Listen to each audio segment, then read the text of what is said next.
me mettre en spotlight. Donc, Kwe, Annie, bonjour. Comme ma collègue me dit, je m'appelle Audrey.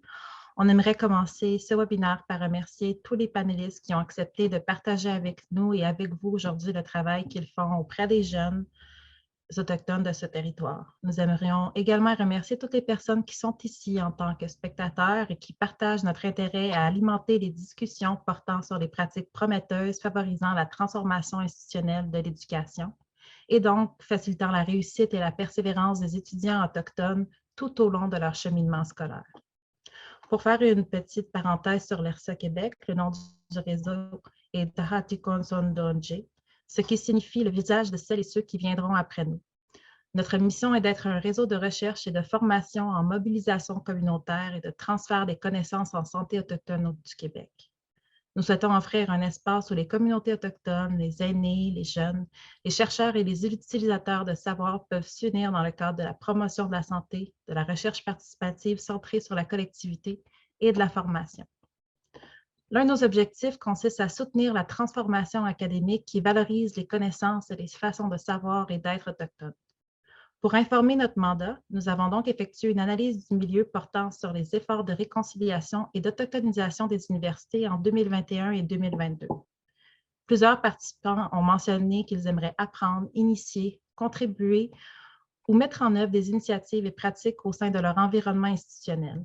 Pour cette raison, nous avons eu comme idée de développer cette série de webinaires, pratiques innovantes et prometteuses favorisant la réconciliation, l'autochtonisation et la décolonisation des milieux postsecondaires et la réussite et la persévérance des étudiants autochtones.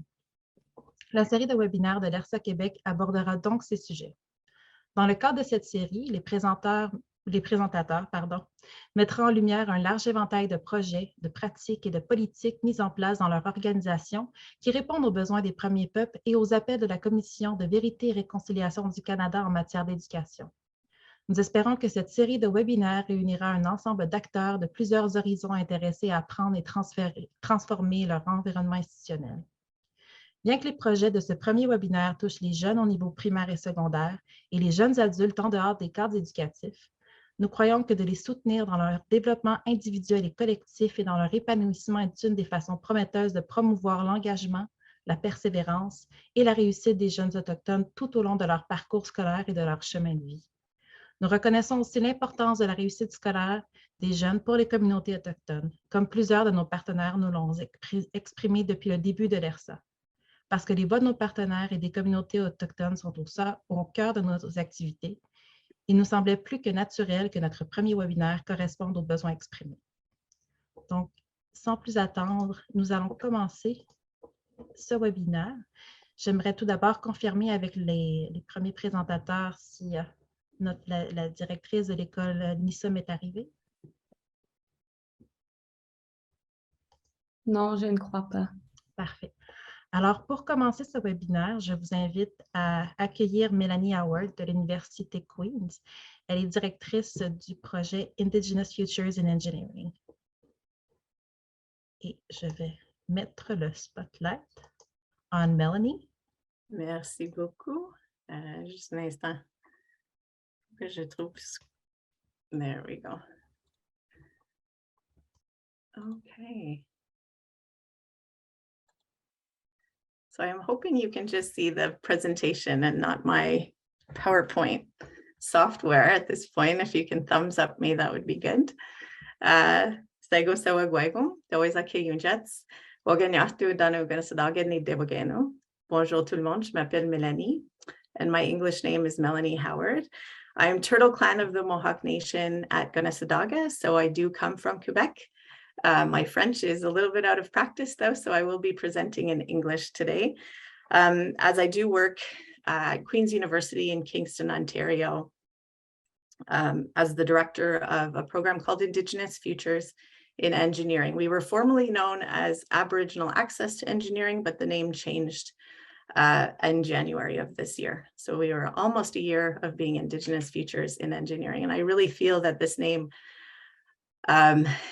does emphasize more what we are trying to accomplish here at Queen's. So INENG is what we call it for short. And the InEng team is comprised of, we are a small but mighty team of educators who work in the Faculty of Engineering at Queen's. So we are not a campus-wide service, we are faculty-based, and we run a variety of services for students on campus and students off campus. So we have Nicole General, who's been with us for many years as our Indigenous STEM Outreach Coordinator. We'll be speaking a lot to Nicole's work today. I have 3 little mystery people beside her because we are trying to hire more outreach coordinators. And that's an issue right now. I assume in Quebec as well, it's hard to hire teachers, particularly Indigenous teachers who specialize in STEM. So that's where we're at with hiring. And then at the bottom, we have Carissa Miracle, who runs our on-campus student success program. I'll speak a little bit to that. And we've recently added Roberta Biggity, who is our transitions coordinator and works with our undergrad students as they transition out into careers, and also works a little bit on the recruitment side, recruiting graduate students in engineering, so master's and PhD. But we're here to talk about more so the outreach side today. So our priorities, if I was to say broadly what our priorities are, the mission of the program is to substantially increase the numbers of qualified Indigenous engineers in this country.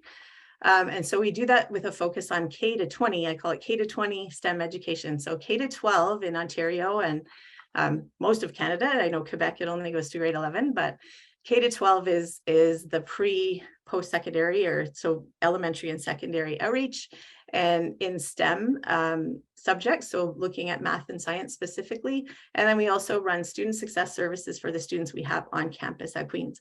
I'm going to chat a little bit about student success. We have broadened that in the past year. Our student success wing is now called STEM Indigenous Academics. And that is because for 10 years, we have had Indigenous Futures in Engineering and worked very successfully at increasing the numbers of engineering students, Indigenous engineering students at Queen's. I'm speaking only to Indigenous students today. And that success model has really been looked at by other faculties. And last year, we began a partnership with the faculties of Health Science and the Faculty of Arts and Science to take in Indigenous students studying all undergraduate STEM degree programs at Queen's. So we work with 132 Indigenous undergraduate students in the sciences at Queen's, and a small handful of graduate students in those same subjects. The foundation of our student services and student success program is to provide academic support, building a community of STEM learners who are Indigenous and from Indigenous backgrounds on campus, and then really encouraging the students to look to future planning. So giving them opportunities to attend conferences. That one's actually at McGill, for those of you who have been to the McGill Faculty Club. That's where that picture was taken. And really look at where are they going once their time at Queen's is done.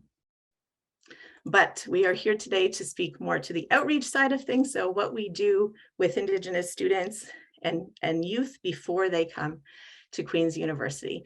So I'm going to take an approach to this presentation looking at the history of outreach. And I'm realizing I didn't start my timer and I can't see the clock. So someone's going to have to notify me if I'm going way too over. I think it's important to take a look at the growth of the program because we aren't just a flash in time. This program continually has evolved, looking at how we can better do things and how we can best serve the communities that we work with. So what I call the early years of the program is when I started as director. I'm the inaugural director of this program. I was hired and I actually started probably about 10 years. I won't say 10 years today, but 10 years this week. I can't remember when I started. It was mid-October 2012.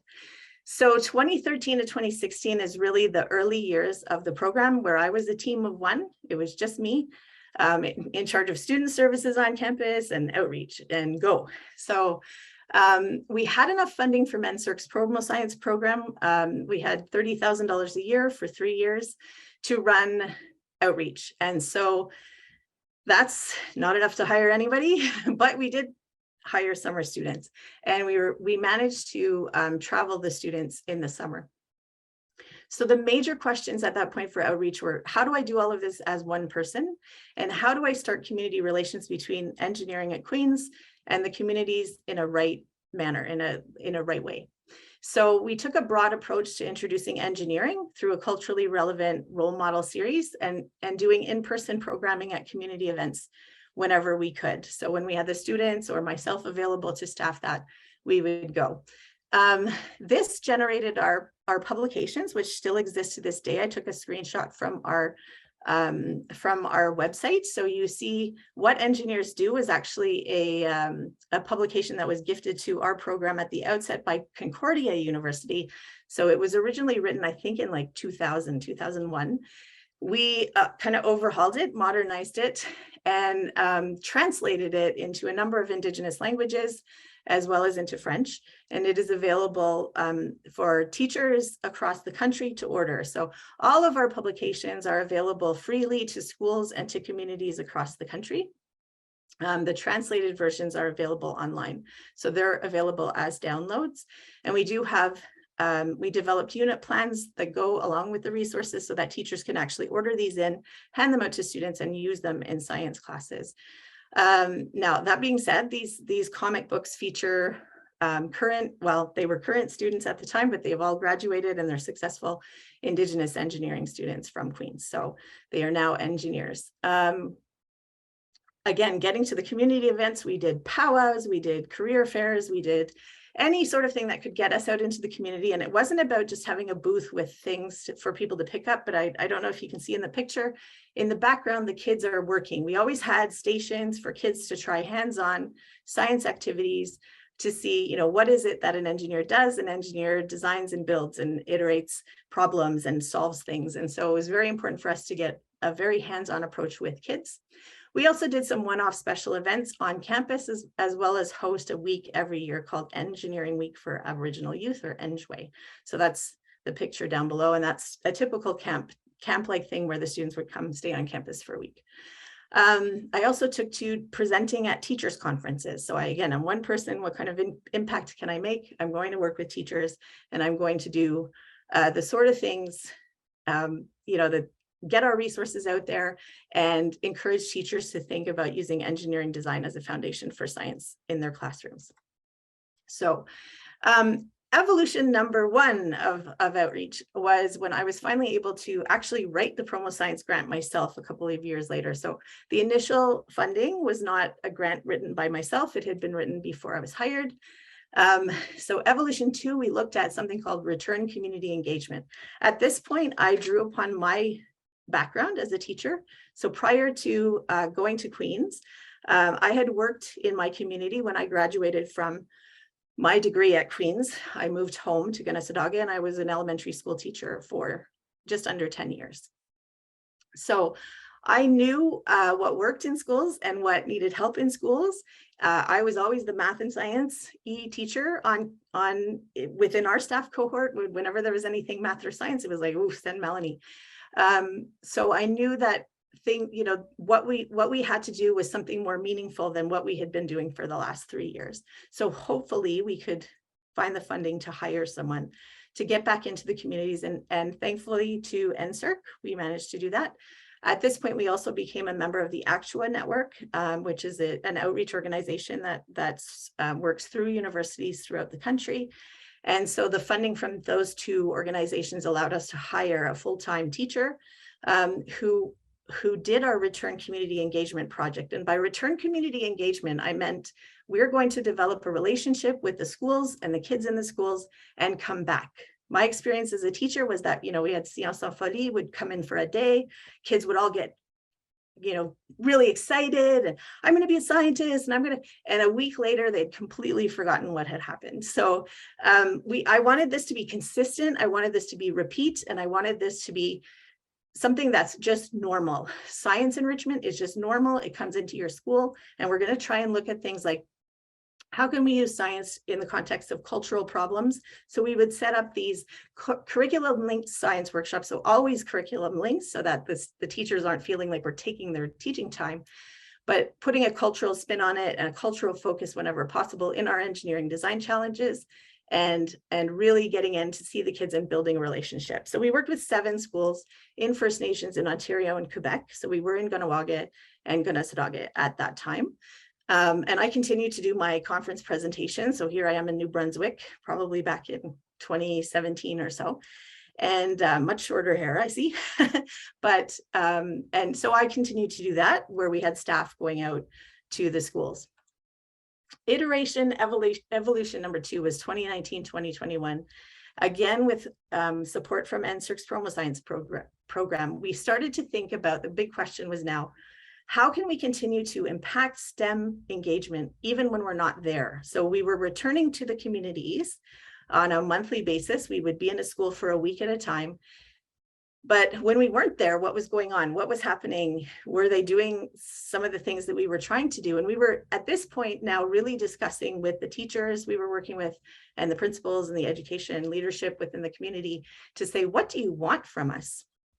And actually what was identified was, now, you know, we had been doing these science workshops, but occasionally, oh, time, this is really bad. How much time do I have? 1, 2 minutes? 2, okay. So in consulting with the teachers and the principals, what was decided was, you know, we actually have culture on lock here at our schools, and schools and First Nations are doing a great job at cultural revitalization across subjects. What they were saying is, you know, what we're really interested in is when you bring in those robots and you do coding, and our teachers aren't familiar with that. So we really focused on teacher engagement and working with, the idea was to work with teachers so that they could do this kind of thing and this kind of enrichment and hands-on stuff when we weren't there. We worked with 9 schools and First Nations in Ontario at this point, and we were hardcore working in math. And then the pandemic happened. So we adapted and we adapted and we adapted again. And let's just say teacher engagement kind of went out the window. Teachers had a ton to learn through the pandemic, and we didn't want to add to that. So we looked at how can we be helpful to teachers and how can we provide online and virtual programming for the ever evolving priorities and situations that were going on in our partner schools at that point. So that brings us to today. I probably have 30 seconds. 2022 to 24, the big question for us that we're starting to address, Nicole just started back in the classroom 2 weeks ago. And how can we affect tangible change in increasing the numbers of First Nations, reserve-based students entering post-secondary STEM programs? We've been building these relationships, and what the pandemic gave us a nice opportunity to not be in the schools for a couple of years. Nicole returned to the schools a couple of weeks ago, and the kids remember her. And she was so, she kind of called me and said, I can't believe it. They remember me. I said, of course they remember you. Like you're the super fun science and robotics teacher. And they're so excited to have her back. And I said, that is the relationship we're talking about. That's the relationship we're trying to build. The teachers remember you. The kids remember you. They remember what they did with you. Even the kids are talking about things they did 3 years ago in their classrooms to her. And that's just incredible.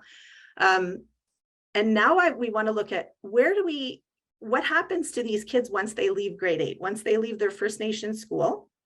In Ontario, most of them go to high schools off the reserve. So they are, you know, we get a segment of grade 8 students who are really excited about STEM. And then they're off into public high schools, Catholic high schools, and we kind of lose them. So over the next 3-4 years, we're really trying to build something that will bridge the gap from First Nation schools, elementary schools that go to grade 8, into post-secondary, and really working. And this comes from the observation that our student services has. We've now worked with over 100 Indigenous undergrad students in engineering over the past 10 years. Very few of them, they have First Nation status, but very few of them are coming from First Nations. And that's the biggest gap. So this is where what we want to address, what's really important to me, is the kids we are working with deserve to come to post-secondary as well. We want to see them through to getting to college and university programs, not necessarily at Queen's, wherever is best for them in STEM subjects. So I will stop there. I'll take questions later if there are. I have a few more slides, but we will leave those for today. Thank you. And thank you so much, Melanie.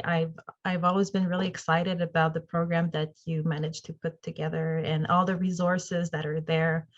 I shared the link on the chat for people who are interested in learning more about it. I really like the cartoons that were made for the different types of engineers. I find that very exciting. Donc, merci Mélanie. Pour la prochaine présentation, nous allons y aller avec les mini-écoles de la santé. Alors aujourd'hui, on a deux présentateurs des mini-écoles de la santé. On a Roxane, qui est une étudiante qui a repris le flambeau cette année des mini-écoles. Et on a aussi Emmanuel Caro, qui est au vice-rectorat du développement professionnel de l'université, si je ne me trompe pas, à la faculté de médecine. Peut-être que tu peux mieux te présenter que moi. Développement professionnel, pédagogie et responsabilité sociale, surtout pertinent pour aujourd'hui. Donc, je vais laisser la parole à Roxane qui va commencer la présentation. Oui, parfait. Donc, je vais vous partager mon écran.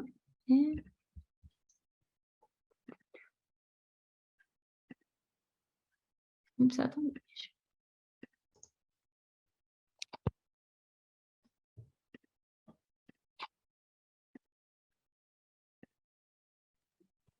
J'ai comme un petit bug. Attendez. Si ça peut t'aider habituellement, c'est ça, il faut que tu ressortes du partager. Ah, parfait. Parfait. Donc, bonjour à tous. Comme Audrey l'a dit, moi, c'est Roxane. Je suis étudiante en médecine à l'Université Laval. Puis cette année, je suis coprésidente du comité des mini-écoles des sciences de la santé. Donc, nous, c'est quoi notre projet? Dans le fond, les mini-écoles, c'est un projet qui a été lancé par Dr Stanley Volant en 2011 pour contrer les décrochages scolaires. Dans le fond, c'est une journée où des étudiants de différents programmes des sciences de la santé de l'université, donc on a des programmes, on a des gens de médecine, de pharmacie, ergothérapie, physiothérapie, là, donc on va vraiment chercher tous les programmes. Puis, on va dans les communautés présenter, là, je vais vous parler un peu plus des activités qu'on fait, mais présenter un peu les différents programmes en sciences. Puis, en 2018, dans le fond, le GISA, qui est le groupe d'intérêt en santé autochtone de l'Université Laval, a décidé là, de commencer à présenter des éditions des mini-écoles. Puis depuis, là, on a eu plus que 6-7 éditions. Là. Avec la COVID, ça a été mis sur pause un peu, mais on essaye d'y aller là, environ 3 fois par année. Donc, le but des mini-écoles, c'est entre autres là, de motiver la persévérance scolaire, de promouvoir une carrière là, dans les domaines de la santé pour les jeunes des communautés autochtones. Le but, c'est vraiment qu'ils voient toutes les options qui s'offrent à eux, qu'ils aient le goût d'aller étudier à l'université, puis qu'ils aient le goût de retourner dans leur communauté après pour pratiquer, parce qu'on sait qu'il y a un enjeu d'accès aux soins de santé là, dans les communautés, surtout les communautés plus éloignées. Donc, on veut aussi promouvoir la pratique en communauté chez les autres étudiants aussi qui peuvent aussi être allochtones. Puis, on veut aussi favoriser les échanges entre autochtones et allochtones. Donc, c'est vraiment dans cet esprit-là d'échange qu'on va dans les communautés. On ne va pas là pour leur enseigner des choses, on veut vraiment en apprendre. Donc, comment ça se passe, ces activités? Donc, souvent, on part la veille de Québec pour se rendre vers la communauté. Puis le lendemain matin, il y a 2 choses qui se passent simultanément. Il va y avoir l'espèce de foire des programmes dans le gymnase de l'école. Donc, dans le gymnase, chaque programme, donc comme je disais, soins infirmiers, médecine, pharmacie, a son kiosque.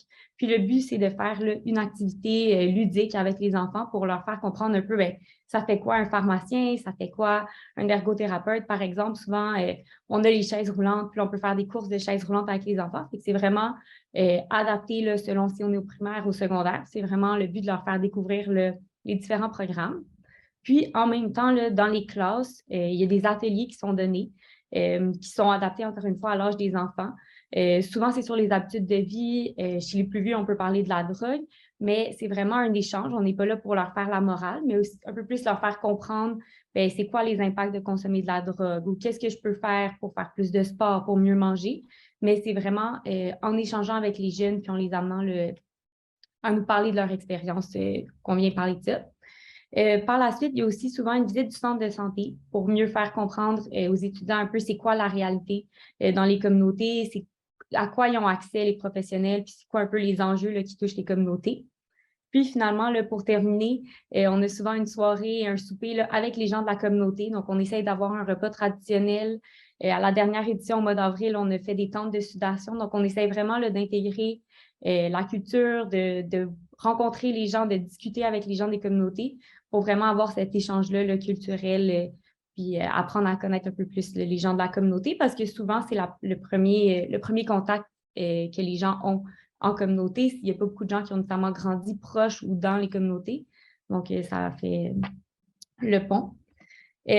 Donc, un peu les enjeux qu'on peut rencontrer là, dans notre projet, c'est souvent des fois le contact avec les communautés qui peut être un peu plus difficile parce que des fois, si on veut organiser, admettons, le souper, on n'a pas nécessairement de contact là, de gens qui pourraient nous aider.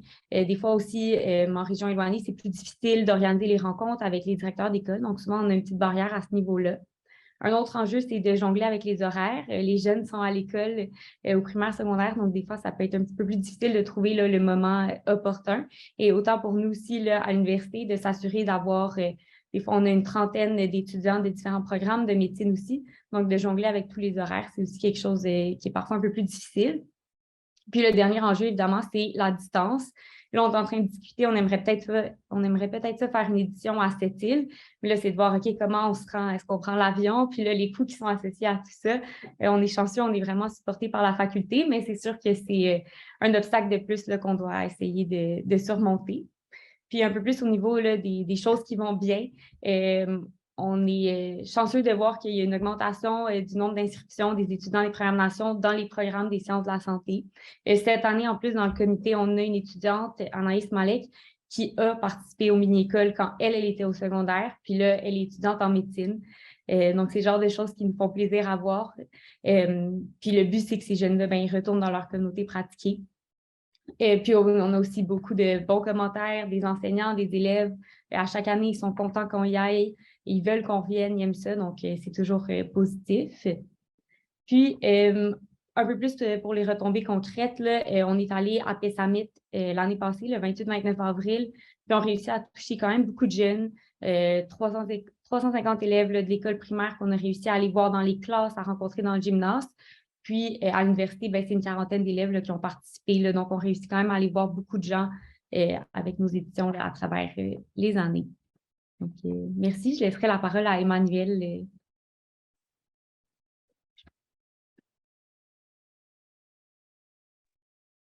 Merci beaucoup, Roxane. Comme vous voyez, c'est un super beau projet qui est très motivant. Puis, en fait, moi, je vais un peu parler de la perspective de la faculté qui a le bonheur de soutenir ce projet-là. En fait, c'est vraiment soutenu par le secteur plus responsabilité sociale, donc de la faculté de médecine. Responsabilité sociale, donc, qui a comme responsabilité de soutenir des projets, des liens, des relations pour que notre faculté réponde réellement aux besoins des communautés qu'on a le devoir de servir. Fait que ça s'inscrit vraiment dans cette perspective-là. C'est sûr que le rôle, en fait, des équipes liées à la responsabilité sociale dans un projet comme les mini-écoles et le soutien du GISA, c'est d'un premier volet, en fait, de soutenir plus aussi tout ce qui est l'organisation, la logistique. Les étudiants sont très bons, sont très autonomes, mais pour nous, c'est important de leur offrir du soutien, de l'accompagnement, des outils aussi pour qu'ils puissent gérer leur projet comme il faut. Il y a une certaine forme d'apprentissage aussi dans le fait de monter et d'implanter ce genre de projet-là. Puis, ça nous permet en fait de les dégager d'une certaine partie de la logistique de l'organisation, de la gestion financière par exemple, pour qu'ils se concentrent vraiment sur la nature même de leur projet, qu'ils se concentrent sur ce qu'ils ont à offrir, puis qu'ils se concentrent aussi sur ce qu'ils ont à aller apprendre aussi de ces relations avec les communautés. Qu'on voit aussi de notre perspective, c'est que les étudiants sont super engagés, très motivés. Puis, autant au niveau du GISA que des mini-écoles, il y a quand même un roulement. Hein. Les étudiants commencent, finissent leurs études, vont ailleurs. Donc, il y a toujours un roulement perpétuel. Donc, d'avoir un soutien institutionnel un peu plus formel, ça permet d'avoir vraiment une pérennisation du projet, de s'assurer que les bonnes pratiques, les outils sont transmis d'une année à l'autre. En tout cas, j'ose croire que ça les aide d'une certaine manière à avoir un lien parce que nous, bon, on reste là d'année en année. Ce qui est important au-delà de la logistique puis de l'organisation, c'est qu'au niveau de la pérennisation, c'est tous les liens, en fait, qu'on va nourrir et bâtir avec, par exemple, la communauté de Pessamit, mais ça pourrait être avec d'autres communautés. On l'a déjà fait aussi avec la Nation Huron-Wendat à Wendake ici. Donc, cette notion-là est particulièrement importante pour nous et pour tous les établissements, en fait, qui s'investissent dans ce genre de projet ou de réflexion-là. Je le dis en toute humilité. On a tendance, en fait, à avoir nos vieux réflexes d'universitaire. On a un petit peu une position d'expert. On a une idée géniale, un projet. On se dit, on va l'implanter. J'ai besoin d'une communauté. C'est quoi mon deadline? À qui je dois parler? Voici, on va le faire. Puis, je dois avouer que moi, j'ai appris beaucoup. Je pense que les étudiants aussi, on a appris beaucoup dans le projet, c'est une chose, la manière de l'implanter, mais c'est surtout, c'est une occasion de partage, une occasion de se connaître, une occasion de se reconnaître, puis de marcher ensemble vers justement cette réconciliation-là. Puis ça, ben, de le faire en équipe, ça aide d'avoir des gens à la faculté, d'avoir des gens, des points de contact dans les communautés, d'avoir les étudiants qui roulent.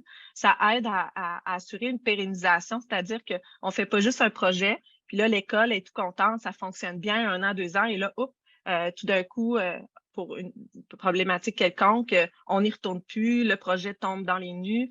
C'est ça qu'on veut en fait éviter. Et le soutien institutionnel aide vraiment à garder cette relation-là vive, active, s'assurer justement, oui, il y a des défis de point de contact, mais s'assurer qu'on peut être des médiateurs, des aides dans tout ça. On fait aller nos contacts à qui on peut parler. Donc, ça aide à entretenir, en fait, cette conversation-là, puis de toujours garder en tête que ce projet-là est avant tout aussi pour, par et avec nos communautés. Donc, de s'ajuster, qu'on répond toujours aux besoins des écoles, qu'on répond toujours aux besoins des enfants, des étudiants, qu'on soit toujours en phase aussi avec ce que la communauté veut aussi comme priorité. Donc, d'avoir ce regard institutionnel-là, ça nous permet là, de vraiment nourrir notre relation. Et puis, ce qui est important aussi de comprendre d'un point de vue institutionnel, c'est que ce projet-là fait partie aussi de toute une vision qui est, en tout cas dans notre cas, un engagement envers la responsabilité sociale, envers les communautés qui sont sur nos territoires.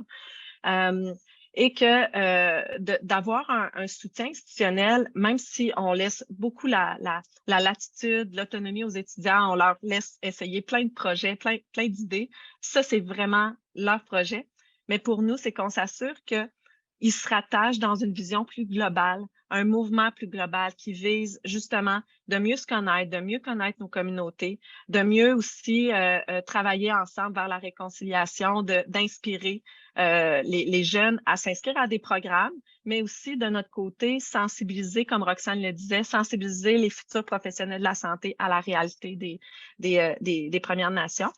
Puis en fait, de perpétuer aussi les valeurs qu'on veut porter dans ce genre de projet-là. Ça peut être facile parfois de tomber dans une perspective quand même un peu colonialiste. Hein? On va aller leur apprendre c'est quoi les professions de la santé, on va aller leur présenter les programmes. C'est vraiment pas comme ça que les étudiants, en fait, portent le projet, puis c'est pas comme ça qu'on veut l'inscrire. Donc, nous, ça nous permet de vraiment toujours clarifier les valeurs dans lesquelles le projet se déploie. Puis, finalement, et là, je vais couper mon intervention, en fait, de bien soutenir, en fait, ce projet-là, c'est d'une vision aussi que ces jeunes, nos jeunes, les futurs professionnels de la santé, seront des alliés pour certains, seront aussi des agents de changement. Puis, du changement, ça prend quand même du temps. Fait que les mini-écoles sont appréciées, le projet est apprécié quand il le fait, mais on doit s'assurer que ça s'inscrit dans une démarche à long terme. Puis Roxane donnait un bel exemple aussi. Je pense que nous, on a un peu on est le gardien aussi de l'œil, de voir qu'est-ce que ça fait, qu'est-ce que ça change pour les communautés chez nous, puis de témoigner justement que une étudiante qui a été exposée aux mini-écoles, ça lui a donné envie de s'investir. Et là, elle est rendue chez nous, puis elle contribue. Puis, nous, notre rôle aussi, c'est de revenir auprès des communautés pour leur communiquer ce que ça donne. Je m'en vais justement la semaine prochaine rencontrer des communautés à Pessamit, à Ouchouat-Maliotenam, puis on leur a préparé aussi un petit retour sur combien d'étudiants de leur communauté viennent chez nous, c'est quoi leur vécu, c'est quoi les défis. Donc, c'est vraiment une conversation qui roule dans une perspective de changement, puis on doit être gardien en tant qu'institution de ce changement-là pour donner un peu le thumbs up à ceux et celles qui mettent leur grain de sable là, dans le processus.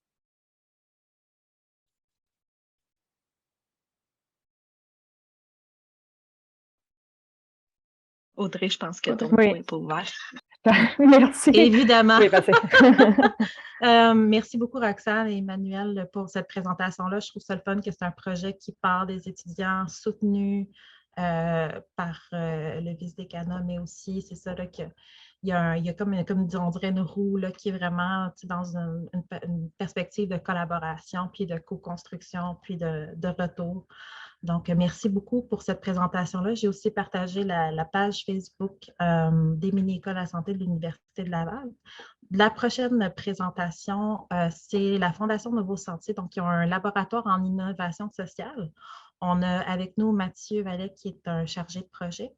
Puis, on a également Alexandra Dominique, qui est tutrice mentor là, à PACU, je ne veux pas le dire mal, mais qui est aussi sur le comité des femmes de Mastéa. Je vais lui donner le soin là, de bien présenter son rôle au moment de sa présentation. Donc, je pense que est-ce que je vous mets à égalité ou est-ce que je mets toi, Mathieu, puis après Alexandra?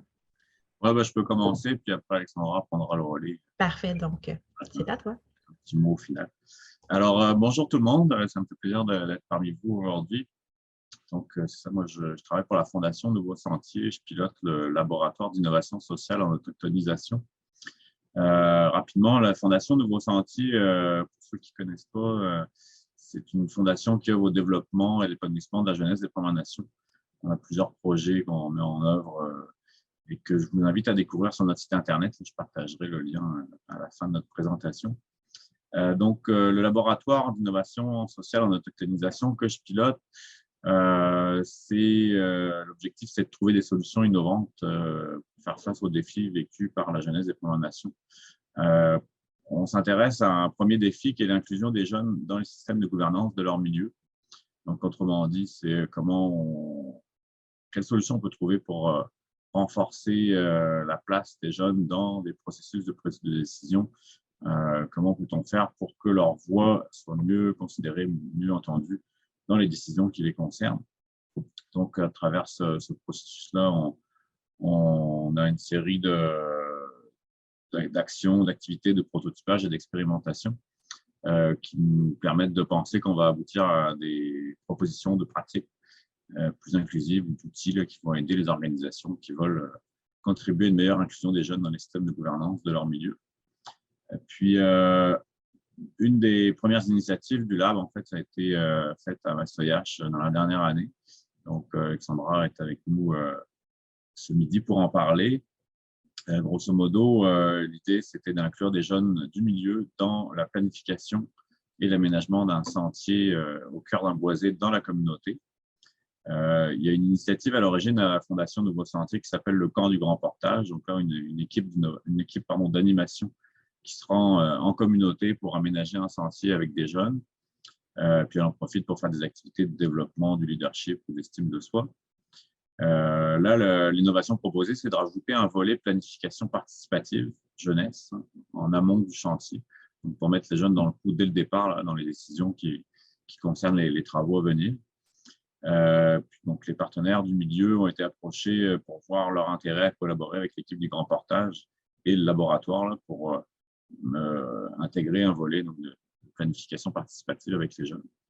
Et puis, le contexte était favorable, donc on a pu avoir la collaboration de nombreux partenaires de la communauté, et notamment Alexandra, donc, qui est de mentor, tutrice. Tu corrigeras, Alexandra, si je me trompe, donc pour un organisme du milieu.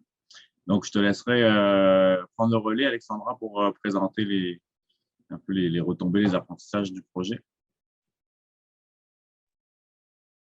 Quoi, Cassino, bonjour à tous. Je suis un peu nerveuse. Je suis tout le temps nerveuse quand je fais des trucs de même. C'est comme dans mes premiers cours d'oral au secondaire. Moi, je travaille pour l'organisme, une organisation communautaire dans ma communauté. C'est le comité des femmes, c'est Pocoto. Puis eux, ils ont hébergé une chose, ça s'appelle PASS, c'est le programme d'accompagnement scolaire et social. On est là pour on fait de l'aide aux devoirs aux jeunes, puis on a des mentorats aussi. Moi, j'ai un volet Innu et Tune. Moi, personnellement, ce qui m'a aidé à avoir la job aussi, ben, j'ai fait mon primaire dans le bois. J'ai été élevée par mes grands-parents, fait que j'ai tout fait de ma première année à la 5e année. J'étais dans le bois, on faisait nos travaux à la forêt, puis on revenait pour les examens. Fait que j'ai eu plein de connaissances de mes grands-parents, fait que j'ai vraiment vécu la vie en forêt. Puis quand le projet m'a été, quand ma superviseure est arrivée avec ça, elle m'a parlé du projet Le Sentier, puis tout, le grand portage. J'ai trouvé ça extraordinaire parce que dans le passé, je voulais faire quelque chose de ce genre-là, mais en tout cas, il y a eu des trucs dans la communauté que ça a donné que mon truc que je voulais faire, ça ne s'est pas donné. Puis fait que là, j'ai vu une occasion, j'ai dit, oh, wow, man, mes prières sont exaucées. Fait que comment ça s'est passé? J'ai séparé ça en 3 jours. On a eu le avant, pendant et après. Le avant, c'est quand on s'est tous rencontrés au début avec Mathieu, l'équipe pour jaser avec toutes les gens qui ont participé parce que nous avons eu aussi d'autres organisations qui ont travaillé avec nous. Nous avons eu de l'aide de la conseillère, d'une conseillère qui a été présente aussi pour mener à terme parce qu'il y a eu des petites difficultés aussi parce que la zone qu'on avait ciblée, c'était, en tout cas, il y avait de quoi à construire puis tout ça, mais ça allait se faire dans plusieurs années. Fait qu'on a réussi à avoir cet endroit pour faire le sentier. On a rencontré l'équipe, il y a un organisateur communautaire qui était là aussi. On a eu il y a un organisme ici, ça s'appelle le Centre Touchkoui, puis c'est pour les gens défavorisés qui sont des SDF, des personnes sans adresse. Puis en plus, l'endroit que nous avons pris, c'est un endroit où eux fréquentent, puis il y a des gens qui ont des petits campements dans la forêt. Là. Fait que avant, nous avons travaillé en équipe avec eux pour leur annoncer que nous allons faire ça, puis tout. Puis nous avons intégré les jeunes aussi dans le traçage parce que l'activité se passe en 4 jours. Ça, c'est le côté pendant. Mais fait que nous avons trouvé nos jeunes pour les amener à faire ça. Puis c'était full cool. David Gill était là aussi. Puis David Gill, dans mon jeune temps, moi, quand j'étais jeune, c'était un athlète. C'était full cool. C'est l'athlète. C'est David Gill. Fait que j'ai trouvé ça cool de le voir. Les jeunes, ils ne le connaissent pas comme moi, je l'ai connu, là, mais ils le voient dans les Jeux autochtones du Québec. Je ne connais pas trop les lettres, là, mais en tout cas, les jeunes le connaissaient déjà via ça. Fait que ça a été cool que lui aussi soit là pour le traçage. Fait ce qu'on a fait, on a donné un GPS à un garçon. Tiens, dit, c'est let's go, on a 2 kilomètres à ouvrir dans le boisé. Puis on a tracé ça, puis nous autres, on suivait. On avait des filles avec nous. Nous autres, on était dans le dernier. C'était un beau travail d'équipe. C'est les jeunes qui ont fait le tracé. On a fait une belle boucle. Fait que ça, c'était le avant. Puis on a fait ça pendant la période, au début du mois de juin, si je crois bien, le 5, 6, 7, 4, 5, 6, 7, en tout cas. Fait qu'on tombait en même temps dans les révisions d'examen puis tout ça. Fait qu'il y avait beaucoup de révisions à l'école puis tout. On a eu une bonne participation de l'école Casino-Mamou. Tous les jeunes sont venus faire leur tour. Puis, en plus, on avait une classe que eux venaient tous les jours. Fait que pendant les examens, l'équipe est super bonne, Mathieu, en passant. Il parle de la sécurité des objets, le sécateur, les râteaux. Il parle de, j'ai même appris, moi, que tu avais 3 sortes de râteaux. Tel râteau sert pour les feuilles, tel râteau pour l'autre. Les sécateurs aussi, quelle branche qu'on coupe, puis tout. Puis l'animation est full cool. Moi, j'ai trippé, peut-être je trippais plus que les jeunes. Là. Mais, fait que quand ça a été, pendant l'expérience, là, il t'explique la protection, la sécurité, faites pas n'importe quoi avec les haches, let's go. On voit les jeunes, moi je suis très observatrice, c'est mon côté chasseuse. Fait que, je suis capable de reconnaître les groupes. Tu as des groupes plus rebelles, tu as les autres qui sont tout le temps bécrinqués, sont partants dans toutes les activités. Puis ce qui était cool, il y en avait là, qui sont venus au début, c'était « Ah, c'est bien plate. C'est quoi là? On va faire de l'esclavage. » Les autres, on rouvre un sentier, tu sais. Mais finalement, à la fin, les jeunes ne voulaient même pas partir, tu sais, ils ont embarqué, ils ont aimé ça. Puis, ce que j'ai trouvé hot aussi là-dedans, ben, il y en a beaucoup qui venaient, Colin, j'ai un petit prétexte après-midi, nanana, mais tu sais, il était assis bien tranquille dans la forêt, puis il relaxait, ça amenait une paix aussi à l'enfant d'être dans la forêt. Puis en même temps, tu sais, niveau académique, je ne sais pas s'ils ont eu des répercussions, mais ils sont sereins. Mais aussi, c'était pas juste. Il y a eu beaucoup de. Tu sais, moi, j'ai appris aux jeunes à respecter la forêt parce qu'il y en avait qui coupaient des branches pour le fun, tu sais, ça plumait les arbres pour le fun. Pourquoi tu fais ça? Tu sais, j'ai expliqué aussi, moi, je vais vous expliquer ce que je leur ai dit. Quand j'étais jeune, ben moi, je brisais les arbres. Tu sais, je jouais avec les arbres, mon mouchoum, il m'a vu, c'est mon grand-père. Fait qu'il m'a vu, puis ce qu'il m'a fait, il est arrivé à côté de moi, puis il m'a pogné le doigt. Puis il m'a fait ça de même, mais tu sais, c'est genre pour que ça ça aurait été un TPJ pour certains, là, mais il m'a dit, ça te fait du mal. Il dit, pourquoi tu fais ça à l'arbre? Tu sais, la façon qu'il me l'avait dit, ça m'a resté marqué. Puis, tu sais, c'est là que j'ai appris que l'arbre, c'est comme un humain, c'est comme nous, tu sais, on est vivant. Fait que c'est cette petite valeur-là que j'ai amenée à eux pendant le sentier.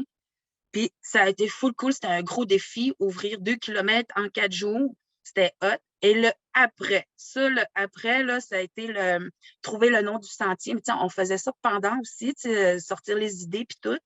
Puis le après, ça a été plus pour trouver le nom du sentier. Qu'est-ce que vous voudrez qu'on fasse dans le sentier? Quelle activité vous voulez? Puis là, ça ajoutait, activité pour Pâques. Là. Comme là, on va faire un sentier d'horreur. C'est malade. Là, j'ai bien hâte. Puis en plus, ça nous apprend à nous.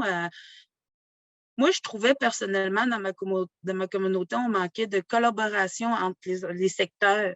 Mais là, c'est un truc qu'on va faire puis qu'on travaille tout en équipe.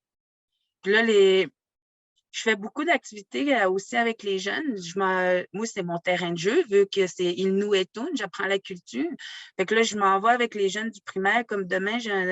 L'autre jour, j'ai fait une activité de reconnaissance des plantes médicinales, de ce qu'on pouvait trouver dans la forêt, puis le nom des arbres, parce qu'aujourd'hui, on connaît presque plus les noms des arbres. On sait c'est un bouleau, c'est un sapin, c'est une épinette. Fait qu'on a été plus dans les peupliers, puis j'ai appris aussi. Puis là, on avait une madame, elle était bien fun, c'est un champignon. Fait que là, les jeunes tripaient ces champignons. Fait que moi, mon but avec PASS, ben, je vais pérenniser des activités encore dans le sentier. Puis je trouve ça, j'ai encore plein d'idées qui arrivent, fait que c'est quelque chose, je crois, qui va rester à long terme. Puis en même temps, ce que ça a donné aussi, les personnes sans adresse, ils nous ont vus travailler ces journées-là, mais les autres, ils sont plus loin. Mais ils disaient, j'ai hâte de voir ce que vous allez faire. Puis ils attendaient les jeunes rire, travailler, puis tout ça. Ils ont trouvé ça full cool. On dirait ce 4-5 jours-là qu'on a vécu, c'était full. C'était comme magique, on peut dire, parce qu'on travaillait tout en équipe. Puis de dire qu'on a fait, on a ouvert 2 kilomètres en 4 jours, grâce à vous, c'est vous que vous l'avez tracé. Les gens vont participer, des gens de la communauté vont utiliser ça. Soyez fiers de vous, les jeunes, de se dire que. Et en même temps, moi, ce que j'ai vu, c'est pas grand-chose. On a fait quelque chose avec pas grand-chose, mais quelque chose de bien. Je sais pas. C'était cool. C'était vraiment cool. Puis j'aime ma job. J'aime ma job aussi. Fait que j'aime PASS. Je vais vous mettre le lien de mon pocotao.ca. J'ai un site Internet. Mon boss, c'est tout ça. C'est full hot. Puis j'ai simplement ça à dire, que c'est j'espère qu'il va y avoir d'autres communautés qui vont avoir la chance de ce qu'on a fait. C'est vraiment un beau projet, puis c'est hot. C'est ça que j'ai à dire. Merci, Alexandra. C'est une bonne transition pour le petit point que je voulais partager en guise de conclusion. Nous aussi, on a observé des retombées vraiment intéressantes en termes d'engagement dans les activités pendant le chantier. comparé à d'autres communautés où nos équipes sont arrivées et puis où il n'y avait pas eu ce travail préparatoire avec des jeunes. Donc, nous, ça nous amène à penser comme organisation qu'on va réviser ou actualiser notre offre de service pour que les prochains projets du camp du Grand Portage intègrent à chaque fois un volet de planification participative avec les jeunes de milieu. Donc, c'est sûr qu'il faut qu'on regarde en termes de ressources ce que ça implique. Mais clairement, l'organisation est motivée là, pour tenir compte des retombées de cette expérimentation-là. Alors, voilà pour nous, Audrey. Oui, puis donc, vous aviez une question, on va l'afficher à l'écran. Vous avez une question, dans le fond, à poser aux gens ici. Donc, on vous invite à répondre dans le chat. Puis, je vais te laisser aussi intervenir là, si tu veux répondre à certains des commentaires qui vont être mis. Donc, quelles sont les meilleures stratégies que vous avez expérimentées ou documentées qui favorisent le recrutement et la rétention des jeunes dans des processus de prise de décision ou dans des systèmes de gouvernance? So, what are the best strategies that you have experienced and are documented that promote the recruitment and retention of young people in decision-making processes or in governance systems? Donc, je vais vous laisser à tous quelques minutes là, pour répondre dans le chat. Je pense qu'on peut avoir une belle discussion là-dessus. Merci, Audrey, d'avoir partagé ma question. Bien, mais c'est sûr.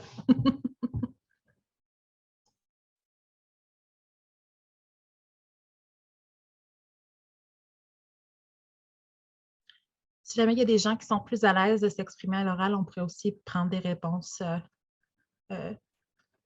l'oral. Je n'hésite pas là pour lever la main.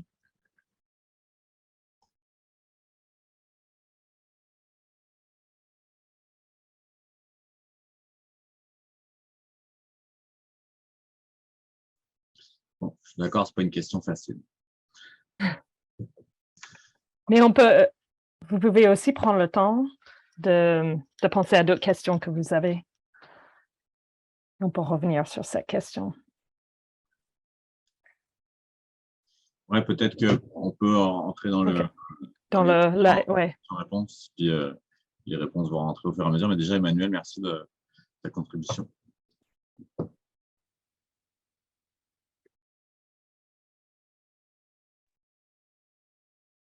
On se rend compte, nous, quand justement puis ça va un peu avec la réponse de Léla aussi, qu'on a beau les encourager, c'est très loin, une ville doyenne, une vice-rectrice ou même un prof, c'est un peu loin de la réalité, mais quand c'est des jeunes beaucoup plus près comme Roxane, comme des collègues qui sont là, qui ont des modèles de rôle, puis qui voient que les étudiants peuvent avoir une voix au chapitre, ça aide beaucoup à ce qu'ils puissent se projeter aussi comme faisant partie de la gouvernance des systèmes de décision. On a plein de réponses, donc c'était juste que les gens prenaient le temps d'y réfléchir. Et je vois, en fait, celui qui a affiché comme moi, c'est quelqu'un qui avait du mal avec le lien. Je l'invite à changer mon nom. Son nom, parce qu'on a deux Léla. Oui, c'est ça. C'était pas moi.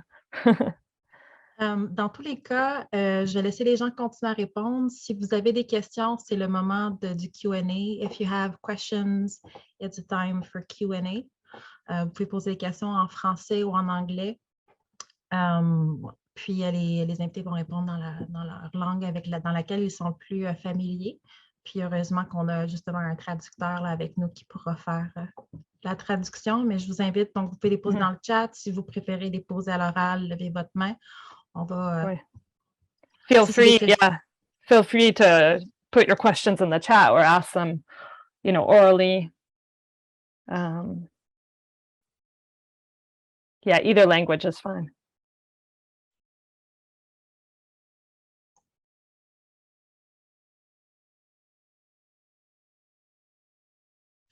Moi, je commencerai peut-être avec une question pour briser la glace. En fait, c'est vraiment pour tout le monde. C'est une question que j'aime beaucoup poser. Ça serait quoi vos souhaits pour le futur des organisations pour lesquelles vous travaillez ou les projets sur lesquels vous êtes engagé? Donc, what are your hopes for the future of the projects or initiatives you're currently working on?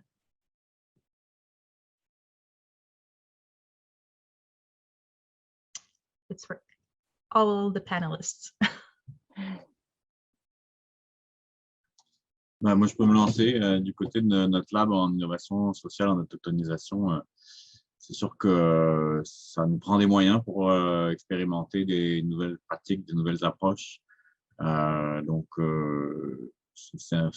dans le concret, au quotidien, c'est un peu ça qu'on souhaite, c'est de trouver les leviers financiers qui vont nous permettre de tester des nouvelles choses.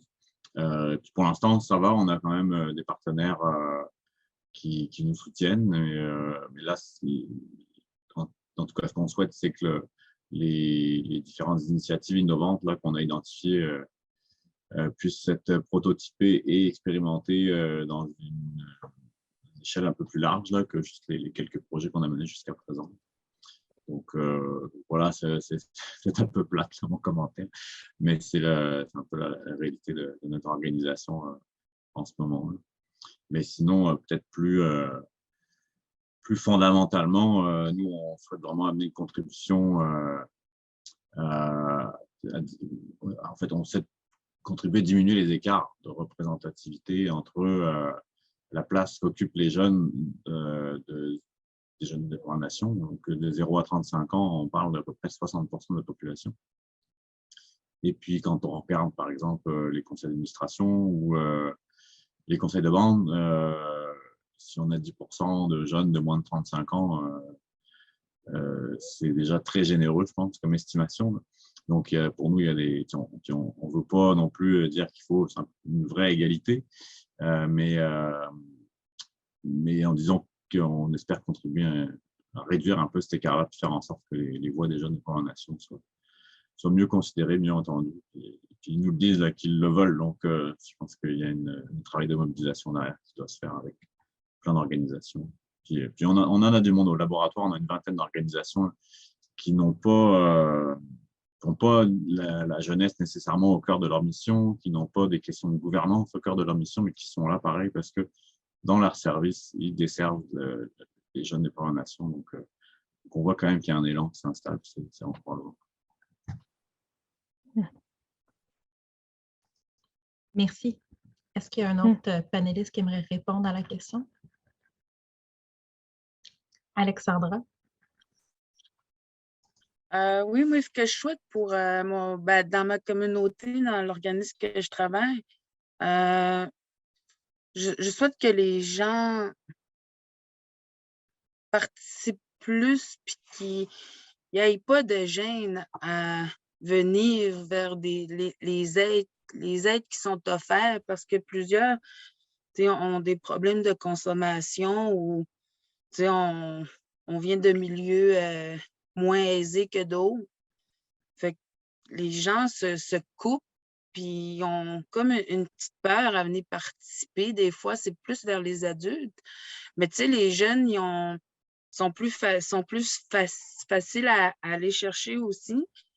Puis, ce que j'adore avec les jeunes, ils aiment ça venir à Passe, puis ils en parlent à leurs parents. Puis, vu qu'il y a le comité des femmes, puis des fois, on fait souvent des activités entre les femmes puis les jeunes, on est toujours liés. Fait que comme là, on a vu un projet de régaillade, il y a des jeunes, les jeunes, ils ont invité leur mère à venir participer avec eux pour ça. Puis, des fois, c'est de sortir ces femmes-là de ces milieux-là, puis de se faire une nouvelle routine parce que c'est dû. Moi, je suis une ancienne toxicomane, puis c'est un jour à la fois. Puis, de leur montrer que tout est possible, que peu importe le chemin qu'on emprunte, on peut toujours foncer puis de s'épanouir, de traîner, de faire une grosse vague. Là, moi, j'étais en train de... C'est ça que j'ai envie de faire, moi, dans mon village. Là, j'étais en train j'essaie de craquer les gens, puis « Ah oui, let's go, tac, tac, tac, viens-t'en, amène ton enfant. » Puis ce qui est cool avec l'organisation, il y a une femme là-dedans, elle a arrêté de consommer en venant fréquenter les lieux.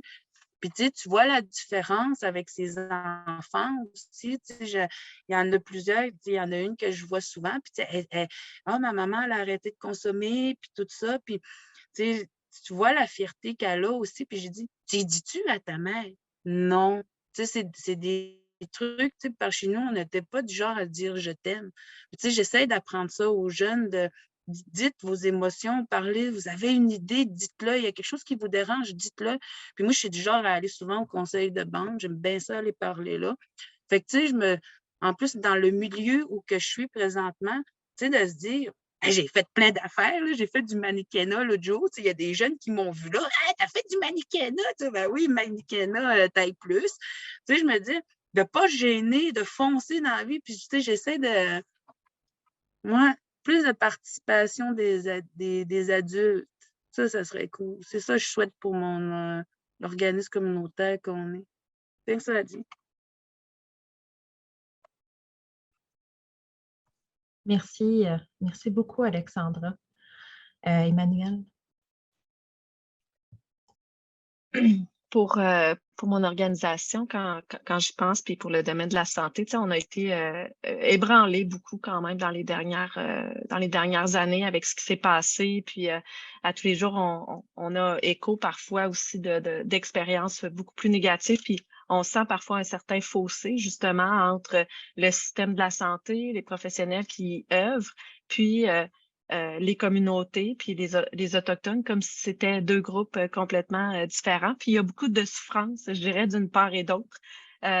J'aimerais vraiment qu'on continue, en fait, de miser sur les belles expériences, de miser sur le changement, de miser sur le fait de mieux se connaître pour qu'on en vienne finalement à être un peuple qui c'est des alliés, c'est des amis, on se connaît au lieu d'être allochtones et autochtones avec une certaine tension.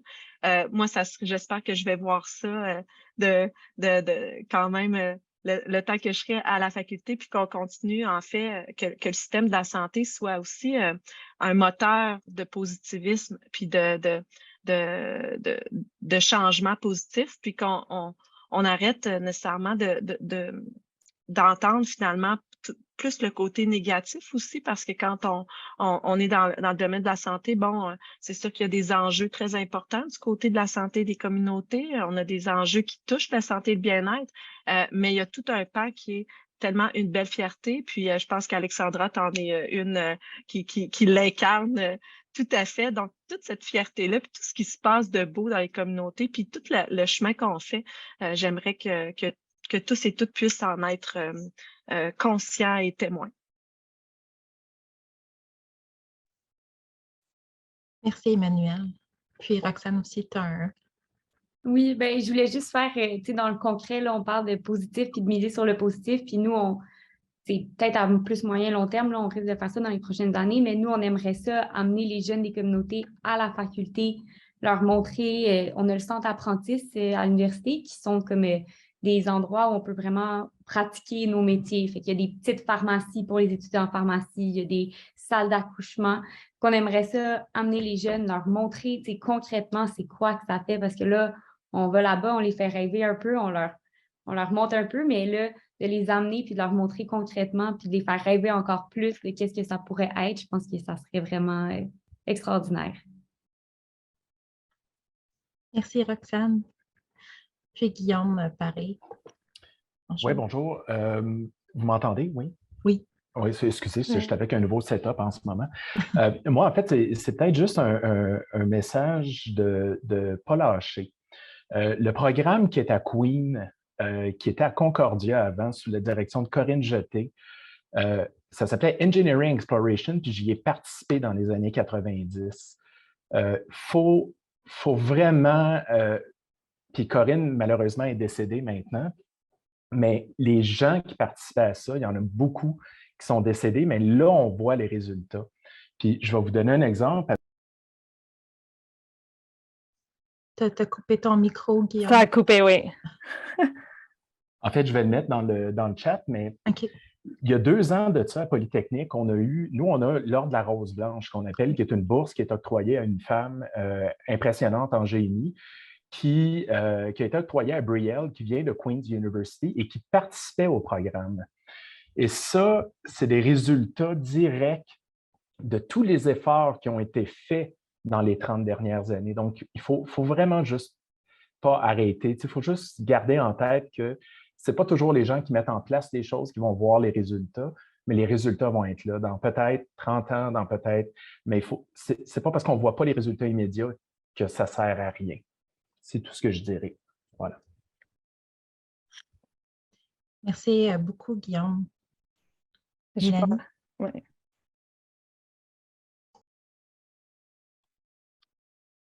Merci, Guillaume. It's great that you brought up Corinne Jeté and the work that was done at Concordia. I think that's the reason I took my presentation from this like history and buildup of 10 years is to show that this took a very long time. Like this has been my entire career at Queen's.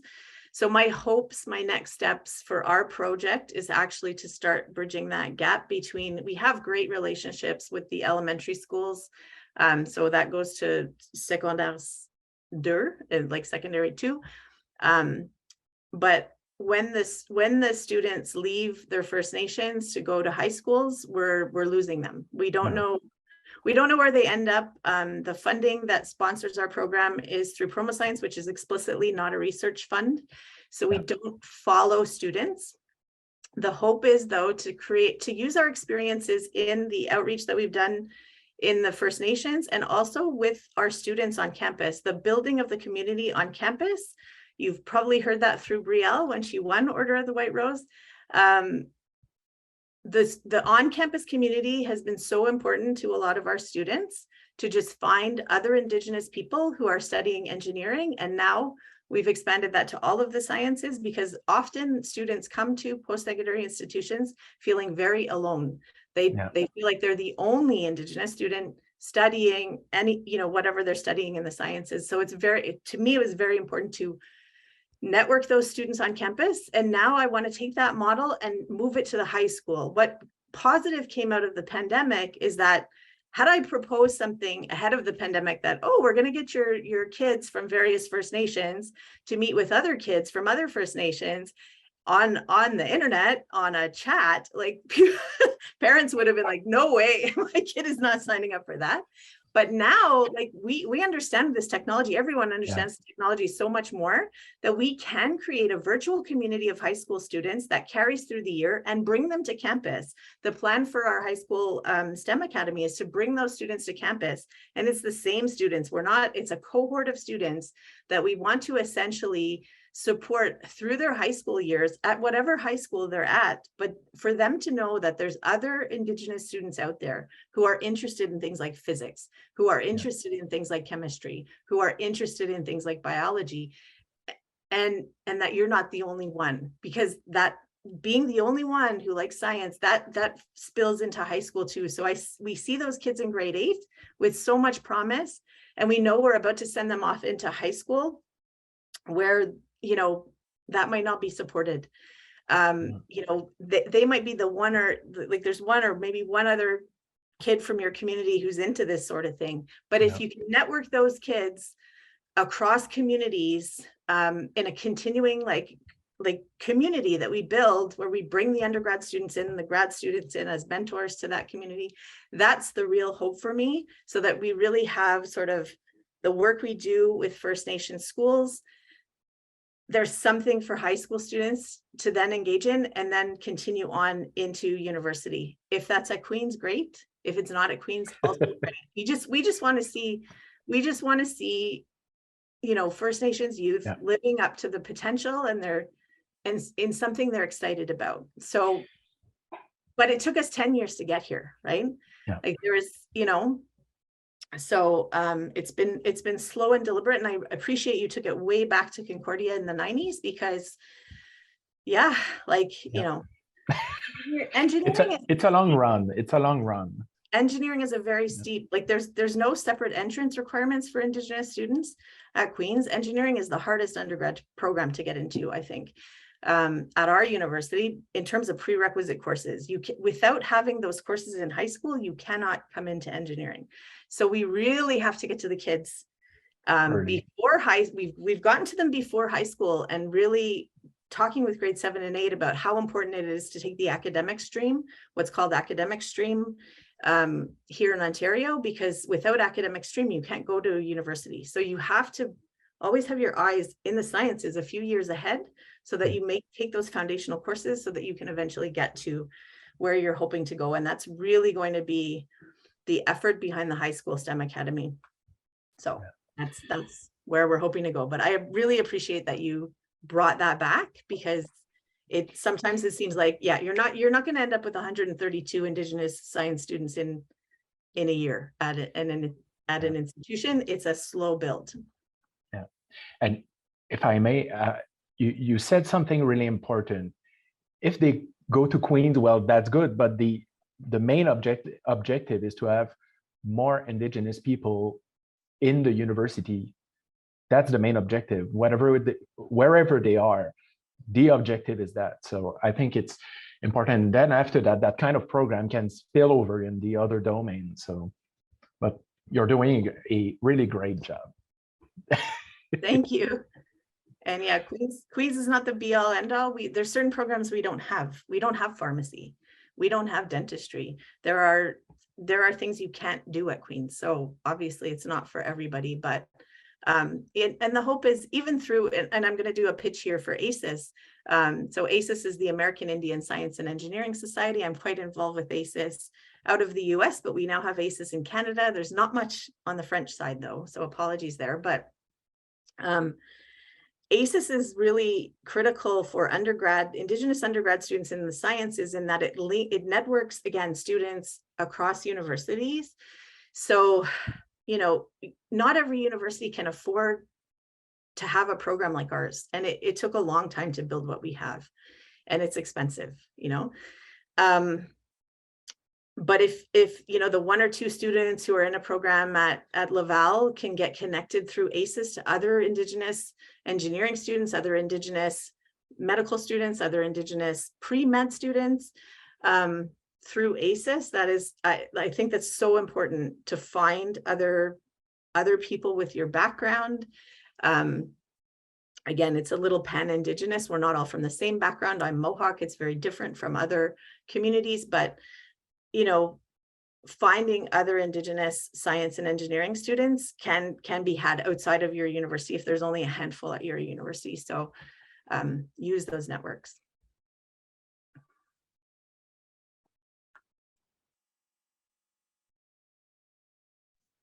Thank you for both of those. That was actually a question I'd wanted to ask myself, is, have any of you seen people down the line? And I know it takes some time, and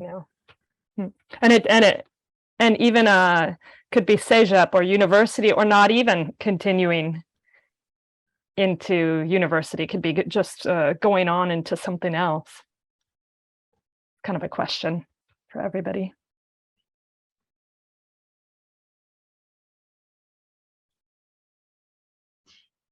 Can you repeat your question for everyone? Oh no, it was what we were just talking about.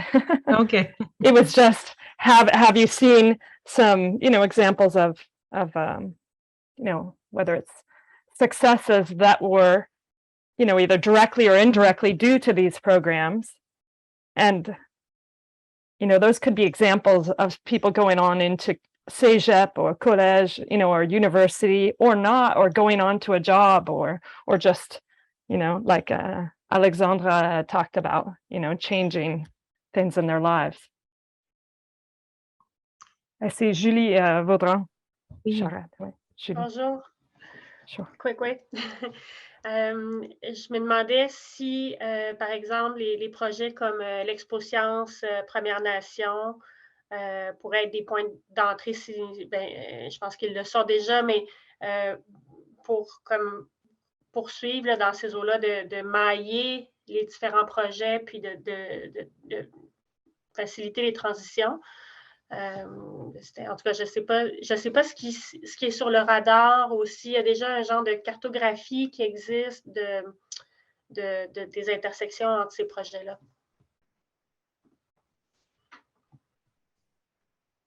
Donc, la question exactement, je m'excuse, je veux juste être sûre.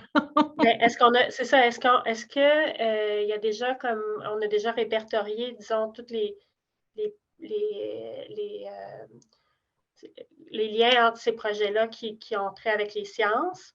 et puis les transitions entre du secondaire au collégial ou du collégial à l'université. Est-ce qu'on a un genre d'inventaire qui existe ou est-ce que ça serait quelque chose qui serait utile?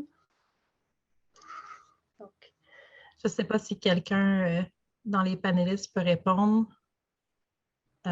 Sinon, à ma connaissance, non. Il y a beaucoup de projets qui sont assez récents en termes d'années. Donc, comme je pense que Mélanie l'a bien dit, là, ça prend des fois plusieurs années pour voir les vrais impacts des projets.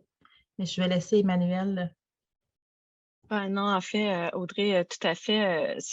Pas nécessairement pour les mini-écoles, mais par exemple, dans le prochain webinaire, on a des gens de chez nous qui viennent vous présenter plus le programme des facultés de médecine où on crée des places réservées pour les jeunes des communautés. Donc, on a des places réservées dans les programmes contingentés de médecine, réadaptation, etc.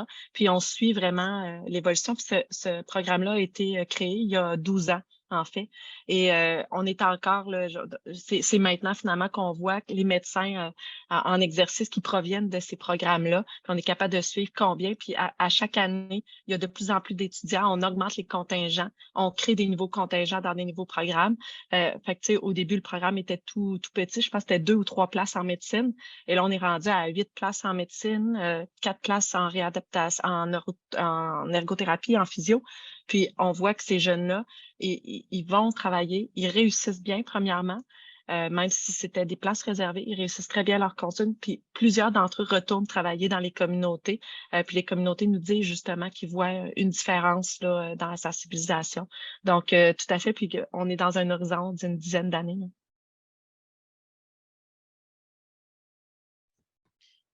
Merci beaucoup, Emmanuel. En fait, le webinaire dont tu parles, ça va être celui du 14 décembre.